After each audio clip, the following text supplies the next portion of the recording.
But obviously those books are not interactive. They don't have your personal circumstance in terms of like giving you advice, and they don't change with you. That's all content right now. It's all very passive. You watch, you read, but there's no content that grows with you, that interacts with you, that changes based on what you've already seen. Hey, I'm Joe Fier, and welcome to the Hustle and Flowchart podcast. This is where we talk all about building businesses so they give you the freedom and fuel for your life. I'm not here to help you build $1 billion business, but I am here to help you create a business with systems that work for you so you can make more money than you need just by working part-time. I was a chronic hustle mode kind of guy, and I want to share my experiences and mentors I've met along the way to help you reframe things to be the most effective as an entrepreneur. I wish I had this guidance and insight when I was younger, so that's what I'm doing here for you. Please share and enjoy. Hey, this episode is one that I've been waiting to release and finally put out there. This is with the co-founder of a fascinating company, and this is one that I've been personally using for months now. It's called Delphi. And the CEO and the co-founder, Dara Ladjevardian, is here on the podcast. And this guy has blown me away for a long time, ever since I met him earlier this year, all just online. But we've been chatting a lot. I've been one of the very first users of this. And Delphi, and essentially what it is, I'll just explain it really fast, is a way to digitally clone yourself, your brand, your likeness, basically any content that you have under your brand. If you're an expert, it's all the content. It could be books, podcasts, videos. If you're a creator, this is incredible. Entrepreneur of any type, it's a way to digitally clone yourself in a way that increases audience engagement, makes you more money. It creates an amazing experience for people to engage and have these interactive conversations. It's not just a question and answer thing. And this is definitely the future state of AI, and this is just beginning. So Dara and his small team for now, they just announced, just yesterday at the time of this publishing, that they raised $2.7 million from Founder Fund, which is Peter Thiel's company, founder of PayPal, and Lux Capital. So he's got the right people behind him, and I'm excited to finally roll this out as part of the release of this podcast. And, I've made a clone of this podcast already with his technology and with Dara's help. And you can go experience that at hustleandflowchart.com/bot, B-O-T. And you can see how this thing works. It's totally free, so no cost or anything.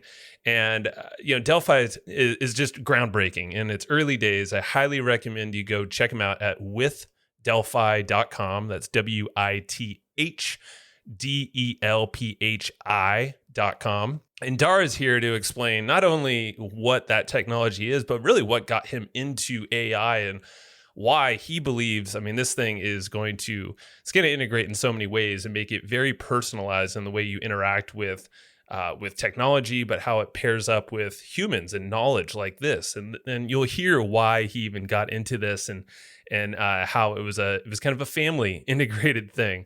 So it's going to get you to think differently and to experience technology differently, and really leverage the personalities, opinions, and all the stuff from so many walks of life, when packaged up content like this becomes actionable. So I'm going to stop rambling. You can obviously hear that I'm very excited. So let's get into this conversation with Dara, and make sure you go check out withdelphi.com, and also go check out hustleandflowchart.com/bot and go experience this thing for yourself. Enjoy. Dara, we're here. This is, I'm stoked because we've been planning this episode for a while now, and we've been chatting, I don't know, for 4 months maybe, over email, Looms, Zoom. So it's cool to have you, man. One of the earliest Delphi customers. So good to finally be on here. Right on, man. Yeah, and Delphi, I just want to tell everybody, because I know a lot of y'all have used the podcast bot, and you've heard me talk about it, the chat bot for Hustle and Flowchart podcast. This is the man. This is the man and his team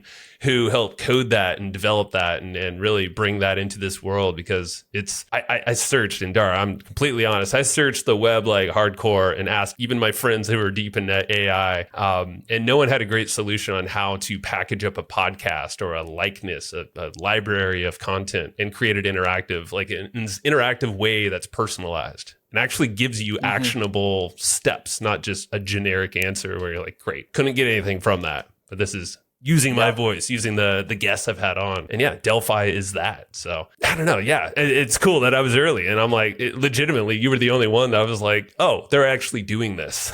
And I can see there's. You were early and you've been giving us feedback that we've just been acting on. So Joe sends us these looms where it's like, this is what you need to change. This is what you need to do. And we're like, yes, send us more, Joe. That's great.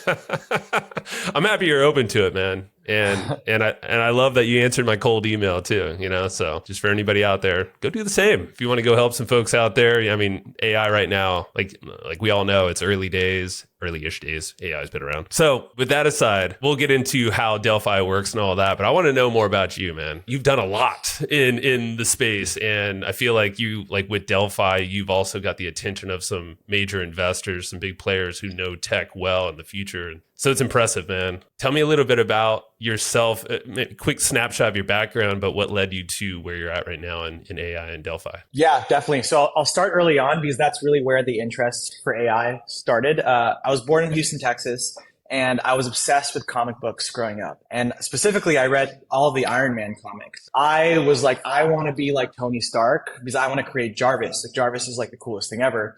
And so I looked up online and it says Tony Stark studied applied physics at MIT. And I didn't get into MIT, but I went to Georgetown, studied physics, took an AI seminar. And I kind of had this path where, okay, I can either go all in on physics or all in on AI. And didn't think I was smart enough for physics, so I ended up doing AI instead and moved to San Francisco to work at this company called C3 AI that was building AI applications for enterprises. So oil and gas, government agencies, energy. And this was kind of like rule-based AI. It isn't like the NLP that you see today. But it was while I was at C3 that the first version of GPT-3 came out. And I was seeing all of these demos on Twitter. I was like, this is incredible. Like, this is going to change the world, because every startup idea I had up to that point was not really possible. And it was now like somewhat possible. It's like, I should do something in this space. So I left my job at C3 and started my first company, which was called Friday. It was an AI assistant for shopping. So you could text a phone number and be like, hey, I want a black quarter zip between $40 and $50, size large, and it needs to get here by Thursday. Wow. For lazy people like myself. I just wanted to text something and buy it. Yeah. Efficient. Yeah. Us tech bros are so efficient. We love that. So that's what I built.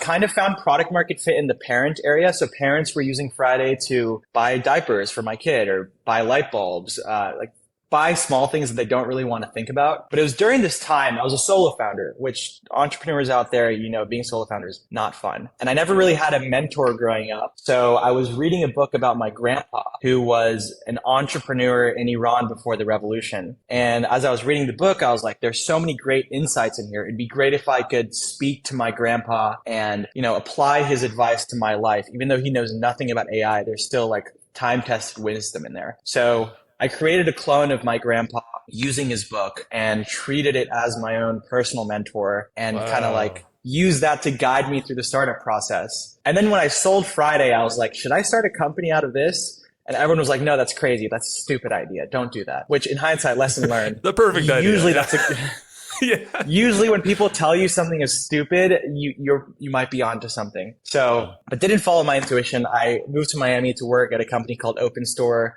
where I leveraged LLMs to automate marketing and customer service. Met my co-founder at Open Store.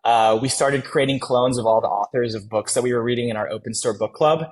And we were like, let's just start this company. And so we left and started Delphi. Wow. Dude, I love the fact that your grandfather was the one that really kicked off everything. Like that cloning him, his book. And I mean, that's such an aha moment, because then you start thinking like, oh my God, like not only is he personally mentoring you on a whole venture that he has no clue about AI, but like you said, it's rooted in wisdom from the past. I mean, it's everything is a foundation. I mean, that's what AI, large language models, LLMs are. It's a neural network of us as humans that are brought together. And the fact that now with Delphi, I know you've cloned so many of the experts over time. I mean, you have Stoicism, the guys from the past there, Marcus Aurelius, I think is one of them too. I mean, you got all the greats in business, politicians, whoever, and now they're cloned and you can actually speak with them even if they're long dead or not. It's either way, you could have a conversation with them. Yeah, I mean, part of the benefit of having a mentor is you learn from the mistakes of people who have been through what you're trying to do. And so we're probably going to live in a world one day where we have BCIs and we can just connect to the history of the world and not make those mistakes again. But until we get there,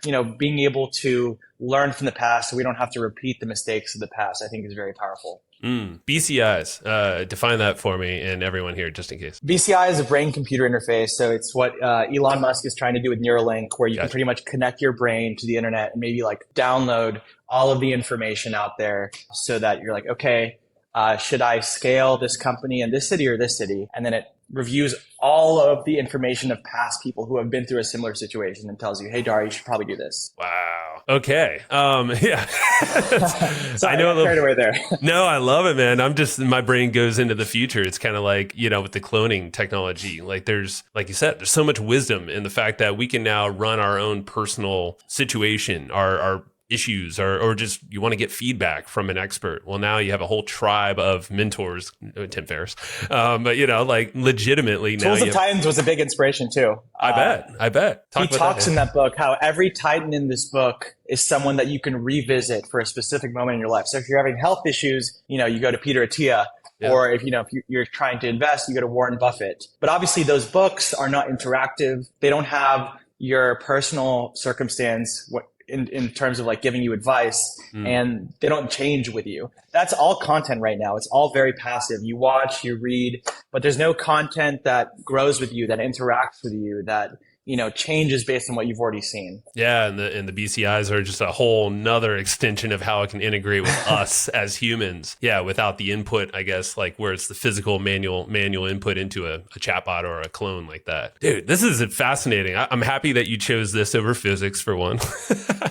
So with Open Store, yeah, that was something. So that was more like you were learning a bunch. You were surrounded by books and you started cloning them there. So it was just you and another founder over here at Delphi, and you have that engineering background. So you've been able to put all this stuff together, which is really unique because I think that would you call yourself like a visionary as well with this? You're looking into the future, but obviously you know how to also create the now in a way, right? You kind of can implement it all in the same. Yeah, it's definitely useful. I mean, part of the reason I wanted to go to Open Store was Keith Roy is the CEO, and he's kind of like a legendary businessman, and the engineering team there is also very good. So I wanted to become a better engineer and understand ops more so that I could just like have an idea, validate it, and build it out, which is exactly what's happened. And now it's scaling. So, which is pretty cool. You're bringing other people in to scale yourself, which is nice. So I want to dive into Delphi a little bit more and kind of the nitty gritty of, so you've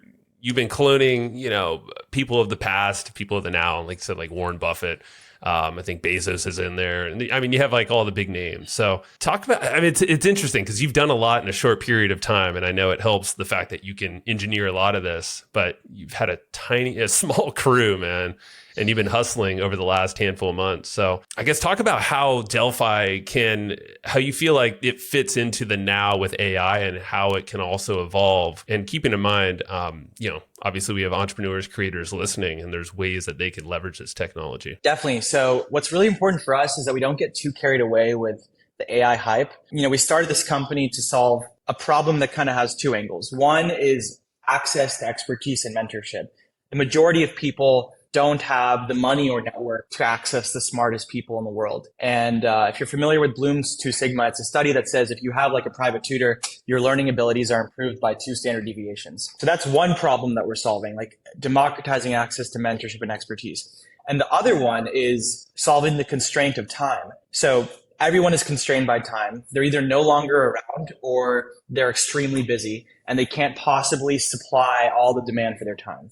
This could be a podcaster. This could be a politician, a CEO, an author, an executive in a company. And Delphi helps those people by scaling their time, making themselves more accessible to others, letting them connect with more people, letting them answer more questions. And then there's a bunch of second order consequences of that, which we can talk about later. Yeah. But those are the two problems we're really focused on. And so when we started the company, we said, okay, we have to make the experience of interacting with clones very good before we focus on partnerships, because you're not going to be interested in having a clone on your website if none of your users are actually using it. So we started launching clones of historical figures, big names like Steve Jobs, Jeff Bezos, and kind of spoke to our customers, learned like, okay, what does it mean to have an engaging clone? They have to talk back. It's not just question answer. It's interactive. We suggest questions. There should be citations. And now we've gotten to a point where that experience has been pretty refined. And right now we're really doubling down on the partnerships and how clones can add value to the people who want to create clones for themselves. And that's what really, I think it was the first clone I dove into was Robert Cialdini. And, master of persuasion, and he's been legend. On my podcast. Yeah, he is a legend, and he's so damn kind too. So Robert, appreciate you, man. And what it was doing, I forget what he prompted, but it was this back and forth conversation. I mean, I've chatted with the man, and it sounded like the man, and it was legitimately walking me a little closer to the solution, or maybe the real question I had. Maybe it wasn't clarified for whatever reason, but that's why I immediately noticed with the Delphi technology, as opposed to some of these other chatbots that are out there that might be more or less, I don't know, just scraping information from something and giving it to you. It's more talking at you. This is an engaged conversation that blew my mind. And that's why I was like, all right, this is the one. So I got to reach out. And it legitimately helped out in so many ways. Yeah, no, that's great to hear. I think you hit it on the head with the main two differentiators I see with our technology compared to others. One is the goal-directed conversation. We try to figure out why are you actually talking to this person? And then how can we guide you in the direction of getting that value without just giving it to you? Yeah. Because I think that's just a better way of learning. And then the second is we're not just interested in capturing what someone knows and regurgitating old information. We're also interested in capturing how someone thinks and their reasoning process so that we could apply that to new situations over and over again. Two examples I have, think about my grandpa. He knows nothing about AI, but his business experience could have been applied to what I was working on at Friday. And then you see people who are talking to our Steve Jobs clone. They're not asking him, how did you start Pixar? They're asking him, hey, I have a company that I'm working on. How would you think through this problem? They're interested in his mind and his way of thinking. And I think that's really what makes us all unique as individuals. Oh my gosh. Yeah, man. And I'm just thinking of education starting now into the future. It's going to change. And I know a few other people who are developing other democratized type tools, like what you just said. But the fact that now we can all have these personalized bots or these engaged conversations with whoever we want ultimately. And if it's this engaging back and forth, our learning just gets so much tighter. I feel like it can shortcut so much. I guess, what's your view on education for the future? You obviously mentioned how it can integrate with our minds. How far are we off from this, and any thoughts around the education? So I'll start with the future thing that I discussed earlier. I think we are a ways away from that BCI use case. Also, to simulate every possible decision you could possibly make, you need quantum computing. And I think we are 20 years away from quantum computing. So I think we have some time before that example I gave earlier, just to clarify. Now, where education is headed, like I said, the majority of people don't have private tutors. The majority of people have teachers of large classes who can't necessarily change their tone of voice or their pace of teaching based on their own learning preferences. So it seems likely that everyone's going to have their own personal private tutor that understands, how they learn. Our thesis at Delphi is that we all care about people more than unknown entities. And what I mean by that is, you can talk to ChatGPT, but ChatGPT doesn't really have its own experience. You'd rather learn from Paul Graham than ChatGPT, because Paul Graham has achieved the version of success that you're trying to achieve. And in that sense, we're all kind of mimetic. We listen to people. We don't listen to blank entities. Yeah. So in this world of AI, as more AI becomes popular in every app, I think we all are still going to appreciate human experience and human insight, because that's what we trust more. Maybe we get to a place where we trust AI more than humans, but I don't think we're there now. And I hope we don't get there, because I think then we kind of lose touch. Yeah, I'm happy you said that, because of the few people that have had really deep in AI, they keep emphasizing the humanity, the people side of things. And if we lose touch of that part, for one, it was all built around humanity. It is, the neural networks and how it gets smarter based off of our inputs. So we have this responsibility to also provide it the best information, or the information we want to serve other people. But the human side, the connection, that's a common question that comes up, is what are we all going to be sitting and just talking to bots all day, and we can't communicate people to people anymore. And that's where I think you bring these up, and AI definitely is solving that because it is a lot more of a personalized connection. And I don't think it's a bad thing. I feel like everyone has their own way of communicating, but I mean, we can't lose touch of the people side, even though the tech is going faster and faster every day. And I don't think that'll slow down. Yeah, I think we definitely don't want to replace connection. The bull case for connection is you have all these lonely people out there in the world. And so like you have these AI girlfriends that are making them happier. The bear case is people are going to stay in their homes and they're going to feel like they don't actually need other people. They can just talk to their AI that gives them an infinite stream of dopamine and validation. So that's definitely not what we're trying to do. We're more about expanding access to people that you wouldn't normally be able to have access to and getting to know them through those routes. That's not necessarily replacing the relationship altogether. For sure. And now we're thinking to let's call it experts. Like someone listening here has a book or they have a podcast, they have a YouTube channel. How would you speak to them? Because this is someone who has a bulk of IP that they're sitting on and probably an audience that they want to share it with. How do you envision Delphi fitting in there and just this technology in general, and maybe even future pacing a little bit where it can go for them? Definitely. I mean, if you're someone with a lot of content, there is like a treasure trove of information in your world that maybe not all of your users have discovered. And a search engine is one way to think about it. But I think interaction is huge because people sometimes don't always know what they're looking for. And it takes like a couple of questions to get to the aha moment of like, wow, that is really useful information. Like I'm so glad I found that out. So if like YouTube is a passive platform and podcasting is something we record, we're talking, but people are going to listen after. Delphi is really a way that people can interact with your content, interact with you, and explore your content and maybe decide, hey, I actually want to subscribe to this person more and like buy their other products or listen to their other things. It's just a really way to make yourself more accessible and get more followers. Yeah. And it's this connection. What I've found is with the limited testing I've done so far with like the basic Hustle and Flowchart bot and me kind of hacking it all together, and with your help, thank you, is there's this connection, man. Like there's that human connection built through technology. So because I'm big on connecting with audience. I mean, podcasting it's such a one-to-one kind of modality. Video is a little broader, but then you have a chatbot experience like this or a cloned experience of it's like a digital self and it lives 24/7. It can always be updated with the newest content. And it's just, I don't know, it's pretty incredible because people have reached out and said, wow, this thing it's actually given me some pretty damn good advice. And with us, like you said, there's like a treasure trove of content. And I think the toughest thing is just finding what are these little elements and making it actionable to that person's experience. Yeah. I mean, one of the best clones I created for myself, I'm a huge fan of Robert Greene. You know Robert Greene? I do. Yeah. Yeah. Mastery, Laws of Human Nature.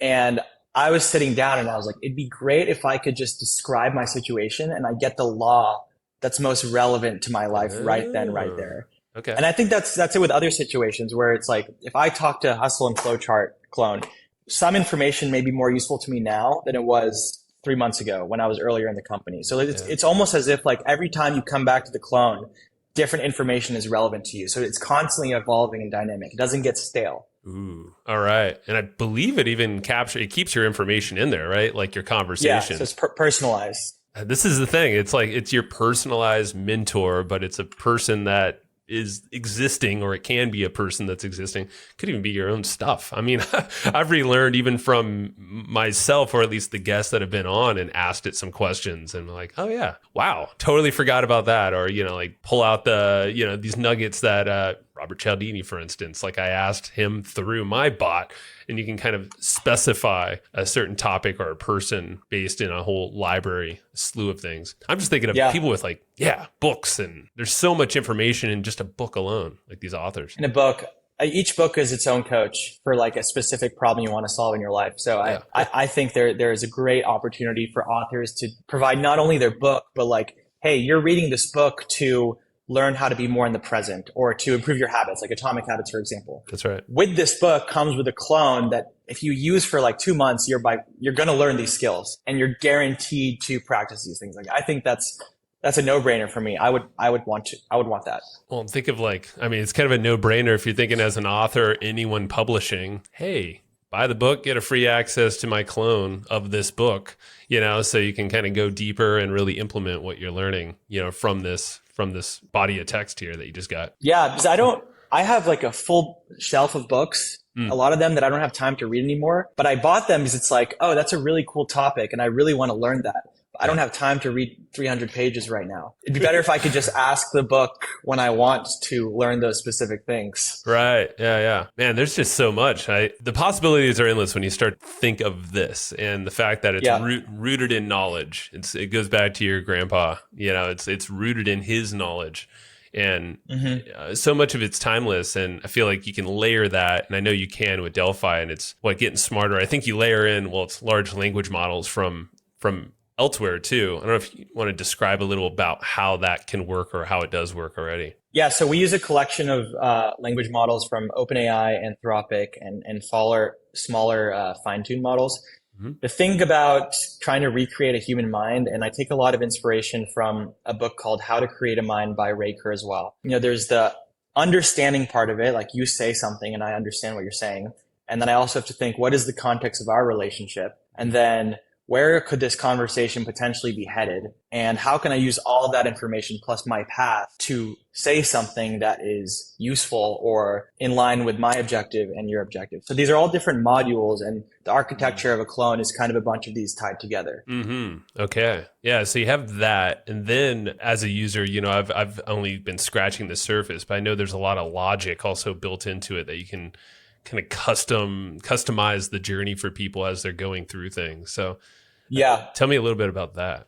So I can give a couple examples from our customers who are using Delphi right now. So we have one person who is a music producer who has put a paywall on his clone, and people who are subscribed to his clone can text him 24/7. And it's specifically geared towards music mentorship in the music production world. Another person is running a dating company, and he has created a clone based on all of his favorite dating books. And that clone will give dating advice and ultimately lead the user to subscribing for that dating service. Based on the objective of the clone, you can have very different outcomes of where the conversations lead. Ooh. See, that's what gets really interesting as the marketer in my mind, is what's the journey that we could take people on? And this bot can really contain that journey as a whole, like a holistic thing too. It's bringing in all this information, customizes it, but based off of the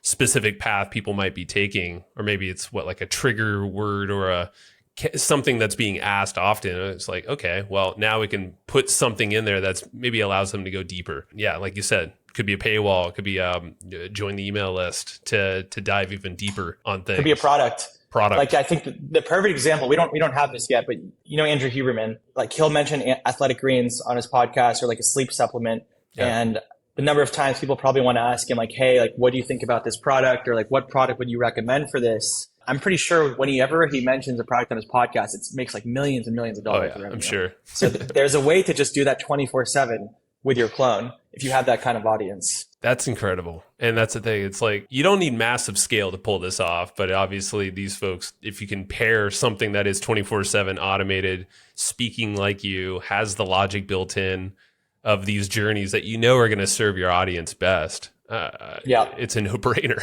And my brain keeps going to be like, oh my gosh. And I know you've been working on a lot lately too. I don't know if and there's stuff dropping very soon with Delphi that I haven't seen. I'm not privy to yet. But is there anything you can share that can kind of hint a little more of what's coming and how people can kind of start using it? Yeah. So I think right now we're in the phase transition of the company where if the first 7 months was focused on the consumer, now we're fully focused on the creator and how to make the clone most beneficial for them. So we've proven that it's useful to the consumer. And now we're kind of switching gears. That's going to include, new design, website redesign, easier ways to monetize, easier ways to control the path of the conversation, and then clone analytics. And I'll give you an example of how someone described clone analytics. So one of our customers who wrote a book, he said that the only reason that he wrote the book and the main benefit of writing the book was the top 10 Kindle highlights that came as a result of the book. Because he could see those highlights and be like, okay, this is what people really resonate with. I'm going to start planning out my content and communication strategy around these 10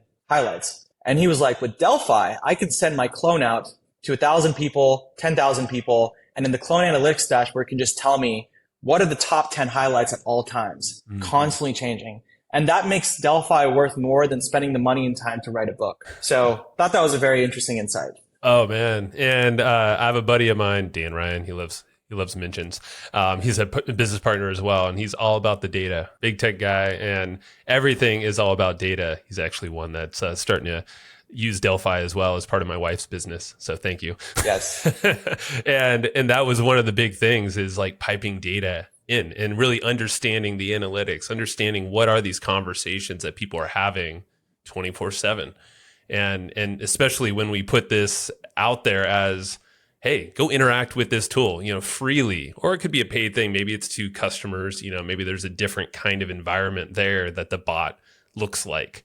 And you can gather so much information from people real time. And yeah, you don't have to do this big daunting thing of creating a big body of work. I mean, most of us have something we're already sitting on. Could be blog posts or whatever, emails. I mean, I know you can load these clones up with a slew of different modalities, YouTube videos, podcasts, text. Slack, Google Drive, OneDrive. Hopefully everything at some point. And that's the thing. It was like, okay. And that was really the kicker. It was like, well, for me as podcasts, I'm like, well, no one's really doing podcasts in this way to take in that information. But yeah, I mean, the point is here, it's like we're all sitting on a lot of information. And if we have audiences, we want to share that information and distill it in a way that gives it to them where they need it right now.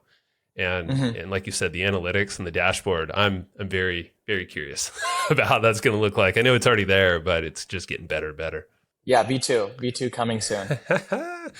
Well, cool, man. I mean, is there anything that you think I left out in terms of Delphi and the power of it for not only entrepreneurs, but where you could just see the technology headed in the future? Let's call it the next handful of years. Yeah. So initially, again, like creators, politicians is a big one. We have something exciting coming soon for the election. Yeah, well, that's I'm not coming going to say around. now, but I'll say later. CEOs of companies who have like tons of employees, like asking them the same question over and over again. I remember when I was at Open Store, everyone wanted to know, like, how would Keith think about this situation? And so we've seen some CEOs using Delphi to scale mentorship and management within their company. That's kind of the use case right now, but I think in the future, there are a lot of other use cases to cloning, and I've used two of them. One is obviously making your family members immortal. That's a very like meaningful topic to a lot of people, wanting to talk to your parents, wanting your grandkids to access your insights. Yeah. And then also self-therapy. So I created a clone of myself and called myself and spoke to myself for like 15 minutes, which sounds a little creepy, but it was cool. Like I was just like, whoa, this sounds like me. And I'm like kind of clarifying my own preconceptions and my own judgments and having like a good conversation with myself. So I think there's a lot of future use cases of cloning that are a bit weirder right now. So for now, we're just focused on the obvious ones, which is like people who are already getting so much inbound, who have a lot of content, can use this to scale themselves, reach more people, and further like satisfy their audience as well. I love it, man. I'm curious really quick on the phone call aspect. Are you stringing this up with like 11 Labs to train on your voice? Like, how does that work? Yeah. So we partner with 11 Labs and very, very cool. I think we're not at the point where I can FaceTime myself because I think it's like creepy. It's like weird. I don't want to do that, but the calling is pretty good. Is that something users can use right now, or is this something like custom that you built for yourself? You can go on our website and call Steve Jobs and a couple of the other clones, not all of them, but on the browser, not through your phone. Gotcha. Ooh, man. All right. I got to try that. I didn't know about that. That's a new one to me. Yeah. But I think there's a lot of wisdom to talking to yourself, man. I mean, you can pick up on some patterns that weren't so obvious. It's like listening to yourself, but actually having a engaged conversation with yourself, giving yourself advice. Yeah, man. It's weird, but it's not so weird because I feel like that's the future. Like that's what things Remember are what I headed. said? Anything that you think is weird is probably a good idea. Biggest learning for me. I love it, man. Well, dude, Dara, I appreciate you so much for making this technology, and thank your co-founder as well. And I'm excited for everything to come out. When everything's dropped, I will definitely be telling everyone because this definitely it's game-changing technology. I've never seen anything like it. You've helped me immensely already in my listeners, my audience here. So I'll extend the thanks from them to you right here, Dara. Awesome, man. Yeah, happy to help. And like Joe did, my email is open. So cold emails are received and respected, and feel free. Dara@withdelphi.com. Right on, man. And yeah, with Delphi.com will get you to their homepage. You'll see all these clones, and I think it's free to start playing around with some of these clones, right? So you could start interacting and testing. Do it. Cool, man. All right, do it. See you guys. Thank you. Awesome. Thanks, Joe. Bye. Bye. All right. That's what I got for you today. And remember, it's not all about living to work. It's all about working to live, if you need to do the work. But work can be fun, and it should be fueling for your life. So if you enjoyed what you just heard, if you got some nuggets of wisdom that you want to share, or you're just noodling on right now, please go tell others the way that people find this show and how you can help others get their aha moments is through word of mouth. So if it is telling your friend, telling your family, sending an email to your list, writing a review, or whatever it might be, everything helps. So thank you so much for listening to the Hustle and Flowchart podcast, and I will see you next time.